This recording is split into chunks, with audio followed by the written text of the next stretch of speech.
নমস্কার বন্ধুরা, তোমাদের এইচজি স্টাডি সেন্টারে একটা নতুন ভিডিওতে স্বাগত জানাচ্ছি। তো তোমরা টাইটেল আর থাম্বনেল দেখে বুঝতে পেরেছো যে তোমাদের আজকে কিন্তু যে ক্লাস 11-এর সেকেন্ড সেমিস্টারের ইংলিশ থেকে অ্যান্ড স্টিল আই রাইজ থেকে কিন্তু 6 নম্বরের কিছু ইম্পর্টেন্ট কোয়েশ্চেন বলে দেবো, যেগুলো তোমাদের পরীক্ষার জন্য কিন্তু খুবই ইম্পর্টেন্ট। তাই এই সাজেশনটা ফলো করার আগে তোমাদের একটা ছোট্ট কথা আমি জানিয়ে রাখি, তোমরা কিন্তু শুধু সাজেশনের ভরসায় পরীক্ষা দিতে যেও না, কারণ সাজেশন কিন্তু কখনো কাজ করতে পারে, কখনো কাজ নাও করতে পারে। তাই আগে টেক্সটটা ভালো করে পড়বে, গল্পটা ভালো করে জানবে, দেন তোমরা সাজেশন ফলো করবে।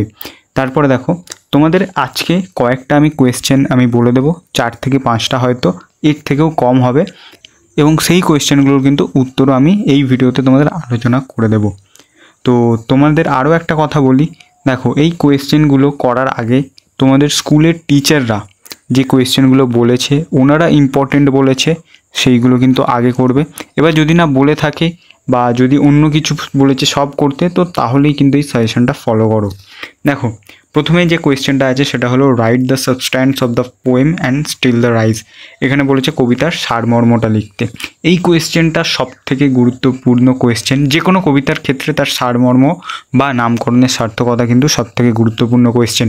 কারণ তোমরা যদি নামকরণের সার্থকতা বা সারমর্ম এই দুটোর মধ্যে দুটোই বা যে কোনো একটা যদি মুখস্থ করো, প্রায় তোমরা 3-4টে কোয়েশ্চেন এর ভিতর থেকে লাইন তুলে আসলে তোমরা কিন্তু সেটা লিখে দিতে পারবে।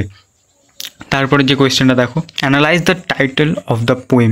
ঠিক আছে, নামকরণের সার্থকতা তোমাদের যেটা বললাম, এই দুটো একদম মুখস্থ করবে। এই দুটো যদি না মুখস্থ করো তাহলে কিন্তু তোমাদের 3-4টে কোয়েশ্চেন তোমাদের এক্সট্রা মুখস্থ করতে হবে। ঠিক আছে, যেগুলো লাইন তুলে তুলে দেবে। তাই এই দুটো যদি মুখস্থ করে রাখো, লাইন তুলে যে কোনো কোয়েশ্চেন দিলে তোমরা কিন্তু, যদি একটু তোমাদের মানে ব্রেন ভালো থাকে বা লেখার জন্য তোমরা ভালো জানো কীভাবে লিখতে হয়, তো তোমরা লিখে দেবে, কোনো চাপ নেই।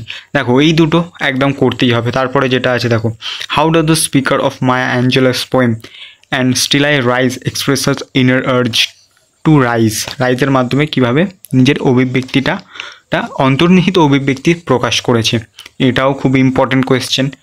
দেখো তারপরের যে কোয়েশ্চেনটা, how does Maya representative in her poem and still I rise show her resilience in the face of torture and discrimination. কীভাবে সে বৈষম্যের মুখোমুখি হয়েছে এবং সহনশীলতার প্রদর্শন করেছে। শেষের কোয়েশ্চেনটা কিন্তু তোমাদের করতেও পারো, নাও করতে পারো, কারণ তোমাদের বললাম যে এই যে কোয়েশ্চেন দুটো আছে সেখানেই কিন্তু এইটার উত্তর তোমরা লুকিয়ে আছে। তোমরা যারা মুখস্থ করেছো তারা জানো। আচ্ছা, এবারে চলো এর উত্তর তোমরা কিভাবে পাবে। দেখো, এই প্রত্যেকটার উত্তর আমার টেলিগ্রাম গ্রুপে ফ্রিতে আপলোড করে দেওয়া আছে, তোমরা সেখানে যাও, গিয়ে দেখে লিখে নাও।